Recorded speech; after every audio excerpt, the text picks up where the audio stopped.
Assalamualaikum warahmatullahi wabarakatuh.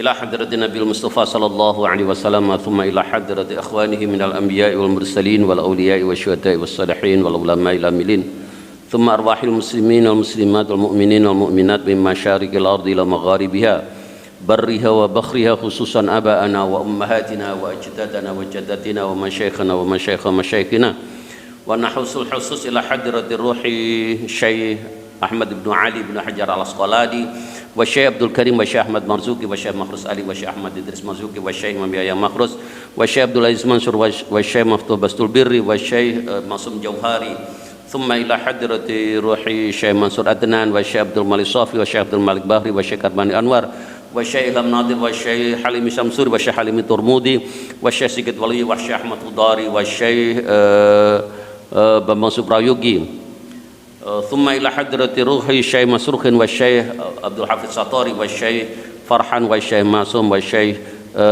Qusrin, thumma ila hadrati ruhi Ummi Hajasakona binti Ahmadi wa Abiyadi Muslim Tansar wa ukhti Siti Juwariyah wa ukhti Siti Aisyah lahumul Fatihah. A'udzu billahi minasyaitonir rajim. Bismillahirrahmanirrahim. Alhamdulillahi rabbil alamin arrahmanir rahim maliki yaumiddin iyyaka na'budu wa iyyaka nasta'in ihdinas siratal mustaqim siratal ladzina an'amta 'alaihim ghairil maghdubi 'alaihim waladdallin amin. Bismillahirrahmanirrahim. Wa an Abi Marsad Al-Ghanawi, saking Abu Marsad Al-Ghanawi radhiyallahu anhu, qala ngendika sapa Abu Marsad, sami'tu midhangetaken ingsun Rasulullah sallallahu alaihi wasallam ing Rasulullah Muhammad sallallahu alaihi wasallam yaqulu hal ngendika sapa jeneng Nabi, la tusallu ilal kuburi wa la tajlisu 'alaiha. La tusallu, aja padha salat ira kabeh ilal kuburi, madhep maring kuburan, tempat makam. Wala tajlisu, lan ojo lungguh sira 'alaiha, di atas tempat pemakaman itu, kan itu. Rawan ceritakan hadis sapa Muslimun, Imam Muslim. Jadi kalau kita sholat itu, kalau ada mayat yang dimakamkan ya, jadi ada tempat pemakaman itu, kan itu, di tempat pemakaman itu. Dan kita menghadap langsung itu tidak boleh, kan itu. Tidak boleh. Bagaimana kalau sudah ada penutupnya berupa tembok, kan itu ya, berupa tembok. Itu memang komunitas Salafi mengatakan nggak boleh, itu tetap haram, komunitas Salafi. Tetapi kalau Ahlus Sunnah wal Jamaah nggak apa-apa. Kenapa nggak apa-apa? Coba kalau kita itu sholat di Masjid Nabawi, kan, Masjid Nabawi. Di Masjid Nabawi itu kan juga ada makam Rasulullah, kan itu ya, ada makam Rasulullah. Makanya dan karena makam Rasul itu kan ada di luar ya, ada di luar masjid. Dulu tempat rumahnya Aisyah, kan itu kan di luar masjid. Cuma kan nempel masjid itu, nempel masjid. Oleh karena itu komunitas Ahlussunnah wal Jamaah mengatakan nggak apa-apa, karena sudah ada temboknya. Yang tidak boleh itu adalah menghadap langsung ke kuburan tanpa ada temboknya. Demikian juga tidak boleh duduk di atas kuburan, di atas kijingan, kalau menurut orang kita ya, kijingan. Misalkan kita itu melayat mengantarkan mayit ke kuburan, pada dalam rangka menunggu prosesi, itu akhirnya duduk di atas kuburnya orang-orang, itu tidak boleh, itu tidak boleh. Gitu. Jadi la tusallu ilal kuburi wa la tajlisu 'alaiha. Dan mayoritas ulama berpendapat bahwa hukum sholat langsung menghadap ke kuburan atau duduk di atas kuburan itu hukumnya haram. Jadi di sini al aslu fin nahyi li tahrim, kan itu. Jadi hukumnya adalah haram. Hadis berikutnya wa an Abi Sa'id radhiyallahu anhu, sang Abu Sa'id radhiyallahu anhu qala ngendika sapa Abu Sa'id, qala ngendika sapa Rasulullah sallallahu alaihi wasallam, idza jaa ahadukum al masjida falyanzur fa in ra'a fi na'laihi adzan aw qadaran falyamsahhu wal yusalli fihima idza jaa nalikane teka sapa ahadukum salah jinira kabeh al masjid ing masjid fal yang dur maka becik ningalono sapa ahad fa in ra'a maka yen to ningali sapa ahad fi na'laihi wonten ing serandal loro ni si ahad adan ing najis au qadaron utawa ing reget fal yamsahhu mongko becik ngusapa sapa ahad hu ing adan atau qadaron. Ini kelihatannya perawinya itu ada keraguan kan itu. Ini dulu yang dikatakan Rasulullah itu adan atau qadaron sih kan itu. Jadi makanya ada kata-kata au kan itu ya, au kan itu. Jadi seperti itu. Dan begitu sudah selesai untuk mengusap itu adanya najis atau kotoran itu wal yusalli lan salata sira fihi ma ing dalem na'laihi ing dalem sandal loro niku kan. Tetapi dulu sudah saya jelaskan bahwa ini adalah konteksnya pada masa Rasulullah di mana masjid itu lantainya terbuat dari tanah. Kalau sampean akhirnya mengamalkan hadis ini kan itu, terus begitu masuk ke musola ini dengan tetap memakai sendal kan itu, yang sadar kotor sama nanya gosok-gosok kan, jadi masalah kan itu, jadi masalah kan itu. Jadi ini di wal yusalli fihi ma akhraja ngetakan hadis sapa Abu Dawud wa sahaha lan yuhakan ing hadis sapa Ibnu Khuzaimah Imam Ibnu Khuzaimah. Wa an Abi Hurairah sang Abu Hurairah radhiyallahu anhu qala ngendika sapa Abu Hurairah qala ngendika sapa Rasulullah sallallahu alaihi wasallam Rasulullah sallallahu alaihi wasallam idza wati'a ahadukum al-adha bi khuffaihi fatahuruhuma at-turabu idza wati'a nalikane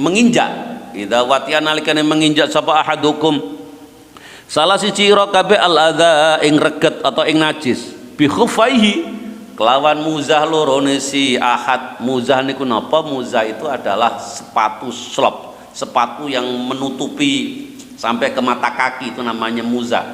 Jadi kalau orang itu berjalan menginjak itu fatahuru mongko utawi cara mensucikane muzah loro sing kena najis itu iku at-turabu adalah debu.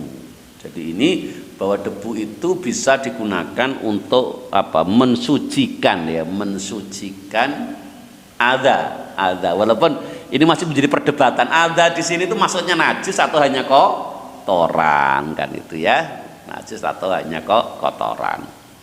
Makanya ada satu hadis lain di mana ada seorang wanita itu melaporkan kepada Rasulullah Sallallahu Alaihi Wasallam kalau jaritnya itu panjang, jadi al-izarnya itu panjang, nggak seperti jaritnya orang Indonesia panjang, jadi sampai melebihi kaki, menutupi kaki. Jadi yang namanya jadi sampai melebihi kaki kan itu. Nah, akhirnya lapor kepada Rasulullah ini, wahai Rasulullah, ketika saya itu berjalan melewati tanah yang basah, itu izar saya, sarung saya itu, jarit saya itu mengenai tanah-tanah itu kan itu. Terus bagaimana ya Rasulullah ini? Kata Rasulullah itu, kalau engkau melangkahkan kaki dengan kaki kirimu dan kena kotoran itu, begitu saudara melangkahkan kaki kanannya, maka akhirnya akan mensucikan. Pada hadis yang lain juga disampaikan yang keadaan seperti ini itu dikatakan bahwa ketika saudara nanti akan melewati menuju ke masjid, itu kan juga seluruhnya tidak tanah basah kan, ada juga yang tanah kering. Dan ketika sampai ke tanah kering itu, makanya itu akhirnya menjadi suci itu. Tetapi saya secara pribadi berpendapat bahwa ini konteksnya di Makkah ya, di Mekah yang tanahnya tidak seperti Indonesia yang lembab. Jadi di Mekah itu, Mekah Madinah itu misalkan jenengan itu rada aras-arasen nyuci baju ya, nyuci baju. Itu baju jenengan pakai setiap hari, seminggu itu nggak bau kan itu. Kalau sampean gimana? Kalau sampean kuliah seminggu bajunya itu dan itu kan itu, gimana perasaannya? Tidak enak kan itu, tidak enak. Jadi itu. Jadi di sana itu tanahnya daerahnya tidak lembab sehingga gampang apa ya? Gampang kering kan itu ya. Jadi gampang, kotoran itu gampang tidak nempel di pakaian. Ngerti? Wa an Muawiyah bin al-Hakam, saya Muawiyah bin Hakam radhiyallahu anhu qala, ngendika sama Muawiyah bin Hakam, qala Rasulullah sallallahu alaihi wasallam, qala Rasulullah sallallahu alaihi wasallam, inna hadhil salata la yasluhu fiha syai'un min kalamin nas. Inna hadhis salata, setune salat ikilah salat iku la yasluhu ora patut fiha ing dalam salat apa syai'un suci-wiji min kalamin nasi, dari pembicaraannya manusia. Innama hiya, setune utawi salat iku at-tasbihu, isinya adalah tasbih, wa takbir lan takbir, wa qiraatul Qur'an lan maca Al-Qur'an. Sababul wurud dari hadis ini itu, ada seorang sahabat yang ketika sholat itu ada yang mengatakan berdehem atau ada yang mengatakan wahing, bersin kan itu, bersin. Begitu wahing atau berdehem itu akhirnya dikomentari oleh Muawiyah itu Muawiyah dikomentari, kok sholat kok berdehem itu. Lah akhirnya begitu selesai sholat, akhir Rasul itu ngendika, inna hadis salata la yasluhu fiha syai'un min kalamin nas. Jadi ojo ngomong ngono kan itu ya, ojo ngomong ngono.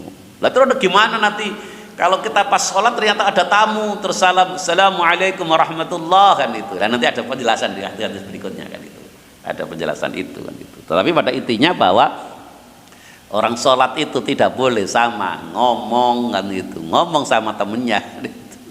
Ojo niru seni TV kan itu, sing ning video itu. Ya napa pas sholat itu ternyata ngantongi HP, enek WA, tulit kan itu, dibales karo sholat kan itu. Tidak hanya itu, ada telepon dibalas dulu. Ya sholatnya batal itu, karena itu bagian dari mingkalamin nas. Nah, ngeten. Rawa cerita hadis sapa Muslimun, Imam Muslim, wa an Zaid bin Arqam, Zaid bin Arqam radhiyallahu anhu, anna Zaid bin Arqam iku qala, ngendika sapa Zaid bin Arqam, in kunna lanatakallamu fi shalah ala ahdi Rasulillah sallallahu alaihi wasallam yukallimu ahaduna sahibahu bihajatihi hatta nazalat hafidhu ala salawati was salatil wusta wa qumu lillahi qanitin fa umirna bisukuti wa nuhina anil kalam, muttafaqun alaih. In kunna yenta setune kita ana kita yenta ana kita iku lana takallamu iku padha guneman padha ngomong ingsun kita fi sholati ing dalam salat ala ahdi Rasulillah sallallahu alaihi wasallam ing dalam masane Rasulullah sallallahu alaihi wasallam yukallimu hale ngomong sapa ahaduna salah sijine kita sahibau ing kancane si ahad bihajatihi lawan hajate si ahad. Ngoten terus rumiyin niku salat ngoten kan itu. Akhirnya hatta nazalat sehingga turun. Napa sing turun ayat iki? Hafidhu 'ala sholawati was sholatil wusta. Hafidhu padha ngreksa sira kabeh 'ala sholawati ing pira-pira salat was sholatil wusta lan salat wusta. Salat wusta iku napa? Salat asar. Ah ngoten. Kenapa kok salat asar itu mendapatkan stressing tersendiri? Tidak yang lain-lain. Dulu sudah pernah saya ceritakan bahwa sababun nuzul dari surat Al-Asr, wal 'asri innal insana lafi khusrin illa alladziina amanu wa 'amilus shalihati wa tawashaw bil haqqi wa tawashaw bis sabr. Itu pada waktu itu orang-orang yang hidup pada masa Rasulullah, orang-orang Arab itu habis bekerja tidak langsung sholat asar ngerumpi ngobrol sana sini, ngerti-ngerti waktunya habis kan itu. Makanya kita disuruh diminta untuk apa? Menjaga sholat asar, jangan sampai habis kerja apa ngerumpi apa tidur sehingga waktu sholat asar habis kan itu. Makanya diskusi stressing was sholatil wusta wa qumulan jumnung sirillai ketuwi Allah qanitina hale wong kang padha ngabekti fa umirna mongko den perintah kita bisukuti kelawan meneng wa nuhina lan den cegah kita anil kalami sangking guneman, muttafaqun alaih. Ai muttafaqun dan sepakati apa alai hadis sing nyepakati sinten Bukhari kali Imam Muslim walau telafat dikuli muslimin ketua Imam Muslim. Wa Nabi Hurairah sang Abu Hurairah radhiyallahu anhu qala ngendika sapa Abu Hurairah qala ngendika sapa Rasulullah sallallahu alaihi wasallam ngendikane Rasulullah at-tasbihu tawi membaca tasbih kuli rijali tetap kedue laki-laki wa taswiqu lan keplok. Jadi bertepuk tangan ikul nisai kedue wong wadon muttafaqun alaih hadza muttafaqun alaih ujatan nabi sapa muslimun fi sholati ing dalam salat. Konteksnya nopo niki ketika imam ada kesalahan terkait dengan rukun ya rukun itu diingatkan seperti tadi seharusnya dari berdiri itu rukuk lebih dahulu ngerti-ngerti tidak rukuk langsung sujud. Bagaimana cara mengingatkan? Kalau laki-laki dengan membaca tasbih subhanallah. Kalau perempuan dengan cara apa? Bertepuk, tapi tepuknya tidak gini kan itu enggak gitu. Tepuk gini itu sebagian ulama mengatakan itu tepuknya setan kan itu. Tepuknya gimana menggunakan ini kan itu. Gitu. Tepuknya cukup sekali kan itu. Enggak boleh tepuknya tepuk pramuka kan itu. Jadi cukup sekali. Gitu ya. Seperti itu. Nah, bagaimana kalau yang salah itu bacaan imam, baca Al-Qur'annya kalau salah gimana? Nah, itu ada dua pendapat. Harus diingatkan. Taman mengingatkannya tidak dengan subhanallah tetapi dengan membetulkan bacaannya. Siapa yang mengingatkan? Makmum yang ada di belakang imam. Oleh karena itu makmum yang di belakang imam itu harus bertanggung jawab kan itu. Bertanggung jawab terhadap apa? Manakala imamnya salah dibetulkan. Manakala imamnya batal sholat misalkan. Sholat asik khusyuk ternyata kentut kan itu. Maka imamnya harus keluar kan itu, keluar. Siapa yang akan meneruskan untuk jadi imam? Masa jamaah buyar? Nah itu, makanya yang di belakangnya imam itu harus maju untuk menjadi imam. Majunya seberapa? Kalau jamaahnya laki-laki ya maju menempati posisi imam. Tapi kalau seperti di sini di pondok sini yang seluruhnya cewek itu, misalkan di belakang saya pas siapa ya di belakang saya itu? Misalkan Mbak Antik misalkan ya Antik itu maju sedikit aja karena memang beberapa contoh di hadis itu ketika seorang imam itu jadi imam itu selisih majunya itu tidak banyak. Bahkan ada yang berpendapat tidak perlu maju ya di tengah-tengah pas itu kan itu. Tapi yang kuat itu adalah yang maju sedikit. Apa tidak boleh? Seperti laki-laki boleh. Tidak membatalkan itu, tapi sunnahnya itu adalah maju sedikit. Jadi misalkan kira-kira selisih berapa lah? 10 cm misalkan kan itu ya. 10 cm maju sedikit harus menjadi imam. Jadi itu caranya. Wa an Mutarrif, sangi Mutarrif bin Abdullah bin Syakhir an Abi sangi bapak Mutarrif. Qala ngendika sapa Mutarrif, ra'aitu ningali sapa ingsun Rasulullah sallallahu alaihi wasallam ing Rasulullah Muhammad sallallahu alaihi wasallam.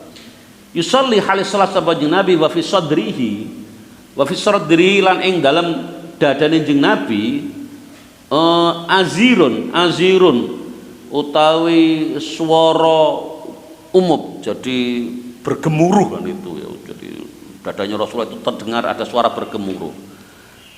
Ka'aziri mirjali kaya umupe swara kaya gemuruhe swara umupe banyu kendil minal bukai saking nangis. Jadi kenapa kok nangis? Nah ini kenapa kok nangis? Itu Rasulullah dan para sahabat itu kalau membaca Al-Quran dan yang dibaca itu menjelaskan tentang sesuatu yang menyedihkan, termasuk di dalamnya misalkan bagaimana siksaan di neraka, itu para sahabat bisa sampai nangis kan itu. Itulah sebabnya Aisyah itu mengusulkan agar ayahnya yang namanya Abu Bakar itu tidak menjadi imam. Kenapa kok Aisyah mengusulkan agar ayahnya tidak menjadi imam? Karena ayahnya itu tipe orang yang cengeng, gampang nangisan kan itu. Jadi kau naik sholat terus diri nangis, itu jamaah kan ya repot kan itu kan itu. Jadi Rasul itu pernah ketika salat itu Rasulullah itu menangis sampai terdengar itu gemuruhnya itu seperti itu. Artinya apa? Menangis ketika salat itu tidak membatalkan salat. Akhrajang dari hadis sebal khamsatu Imam Khamsah ila Ibnu Majah, kecuali Ibnu Majah wa sahaha lan yuhakan wi hadis sapa Ibnu Hibban.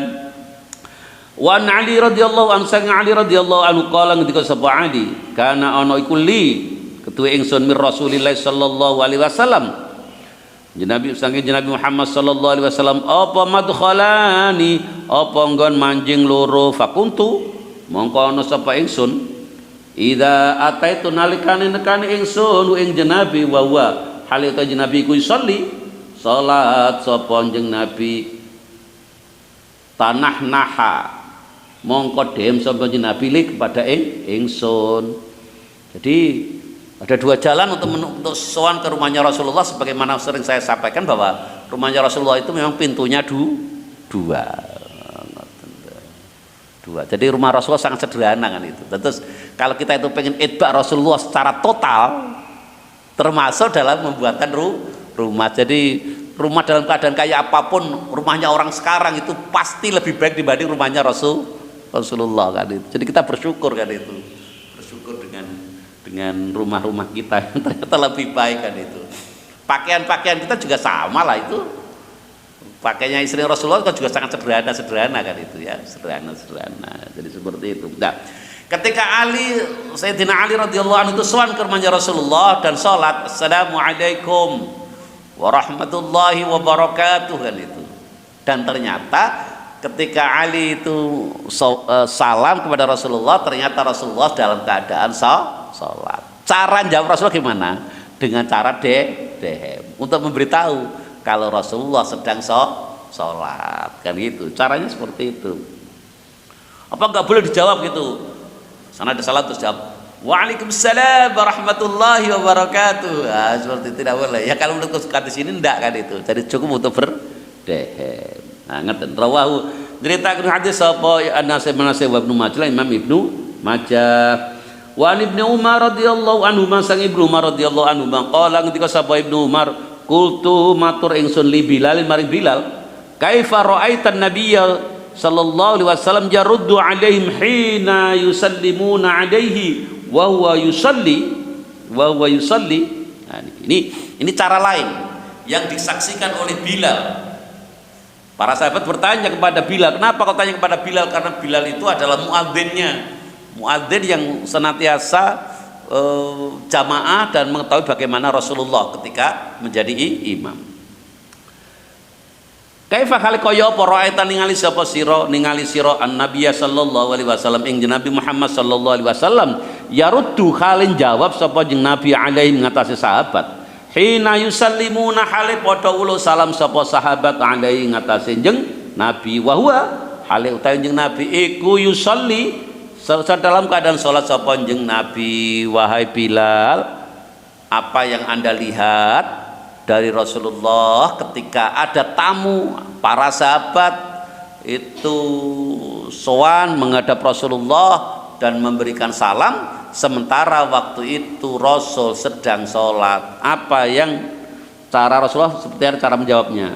Qala maka ngendika sapa Bilal yaqulu ngendika sapa jeneng Nabi hakadza halikaya mengkene wa basata lan beberake sapa jeneng Nabi kaffahu ing epe-epe jeneng Nabi ketika ada salat.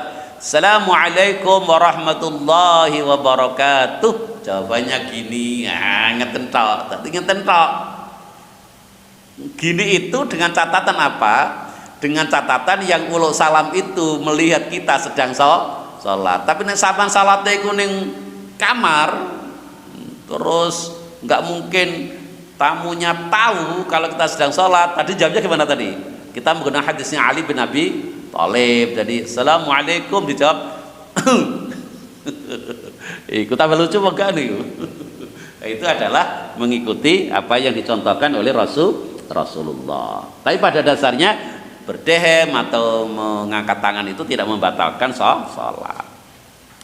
Wa Nabi Qatadah radhiyallahu anhu sang Abu Qatadah radhiyallahu anhu qala ketika sapa Abu Qatadah kana ana sapa Rasulullah sallallahu alaihi wasallam Rasulullah Muhammad sallallahu alaihi wasallam yusolli iku salat sapa jeung Nabi wa halil tajin Nabi iku hamilun wong kang gendong tidak hamilan wong kang meteng boten ini hamilan wong kang gendong sinten Umamah binta Zainab yaitu Umamah binta Zainab. Faida sajada mongko nalin sujud sapa jeung Nabi wa doa mongko nulayaken nyalaken sapa jeung Nabi ha ing Umamah wa idza qama nalikane jumeneng sapa jeung Nabi hamala mongko gendong sapa jeung Nabi ha ing Umamah muttafaqun alaih ai hadza muttafaqun alaih wali muslimin lan ketua Imam Muslim bahwa halil ta jeung Nabi iku ya ummu ngimami sapa jeung Nabi annasa ing menungsa fil masjid ing dalem masjid. Kalau kita menggunakan hadis ini, nanti kalau saudara sholat punya anak kecil kan itu, sama bakalan kan punya anak kecil kan itu, dan saudara ingin juga menciptakan satu suasana kehidupan sholat seperti apa. Ini anak kecil, bayi ini saman-saman kalau pas berdiri digendong, nanti pas mau sujud diturunkan. Nah ini. Tapi kalau menurut mazhab Syafi'i, gerakan 3 kali berturut-turut dalam sholat di luar gerakan sholat itu membatalkan sholat kan itu. Imam Syafi'i hati-hati sekali. Tapi kalau madzhab-madzhab yang lain ya longgar seperti ini kan. Makanya dulu ketika saya belajar ya, jadi di S2 kalau tidak salah saya pernah belajar sama Syekh Abdul Qadir Al-Habsyi. Itu beliau menyarankan kalau kita itu jadi imam sholat taraweh. Sholat tarawih itu kan sunnahnya panjang, sholatnya panjang itu. Kalau Rasulullah itu dibaca al-mi'ina, surat-surat yang jumlah ayatnya sekitar 200, jadi panjang sekali. Lah, bagaimana bagi orang yang tidak hafal? Itu Syekh Abdul Qadir Al-Habsyi itu menyarankan, kalau tidak hafal gampang, caranya apa? Dengan membaca Al-Quran. Jadi kalau sama masih mami habis waladhdallin amin, nah begini baca itu. Nanti sudah dapat 2 halaman buka lagi ya itu seperti itu. Jadi tidak membatalkan salat. Dan dengan Syekh Abdul Qadir Al-Habsyi juga menggunakan hadis seperti ini untuk menguatkan pendapat beliau. Wa Nabi Hurairah sing Abu Hurairah radhiyallahu anhu qala ketika sapa Abu Hurairah qala ketika sapa Rasulullah sallallahu alaihi wasallam uqtulul aswadaini uktulu pada materi ana sira aswadaini ing hewan ireng loro fi sholati ing dalam salat. Apa yang perlu dibunuh? Al hayatu yaitu ular wal aqraba al hayata rupane al hayata rupane ular atau ulo wal aqraba lan kala jengking. Jadi kalau kita dalam keadaan salat ternyata di depan kita, di samping kita, di sekitar kita ada ular atau ada kala jengking, bunuh. Kenapa harus dibunuh? Karena hewan itu membahayakan. Jadi begitu dibunuh, dipukul, jedet, mati, teruskan sholat. Nah, itu teruskan sholat. Karena hewan itu adalah hewan yang berbahaya kan itu ya. Jadi ini berbahaya. Jadi harus dimatikan lebih dahulu kan itu. Jadi, artinya apa? Kalau kita membunuh itu dalam keadaan sholat tidak membatalkan sholat. Artinya kita itu kalau mempelajari hadis-hadis Rasulullah itu semestinya beribadah itu juga tidak sulit-sulit amat kan itu ya, tidak sulit-sulit amat. Dia ya wajar-wajar saja kan itu ya. Kalau ada yang mengancam jangan dibiarkan kan itu. Nek ulo ning ngarepe dibiarkan ya. Pas kita bergerak dipatok ya malah tambah berbahaya kan itu. Lah ya napa carane nek ora enek pukul kan itu lek membunuh gimana? Lah iku sing repot. Jadi kalau ada tongkat atau apa langsung dibunuh mati kan itu ya, mati. Nah, gitu. Akhrajang ta hadis sapa al-Arba'atu Imam Arba wa sahaha lan yuhakan ing hadis sapa Ibnu Hibban Imam Ibnu Hibban babu sutratil musalli. Insyaallah kita teruskan moga kita tetap bersama pengajian kita pada pagi hari ini dengan doa kafaratul majlis. Subhanakallahumma wa bihamdika asyhadu an la ilaha illa anta astaghfiruka wa atubu ilaik. Wallahul muwaffiq ila aqwamit thoriq. Wassalamu alaikum warahmatullahi wabarakatuh.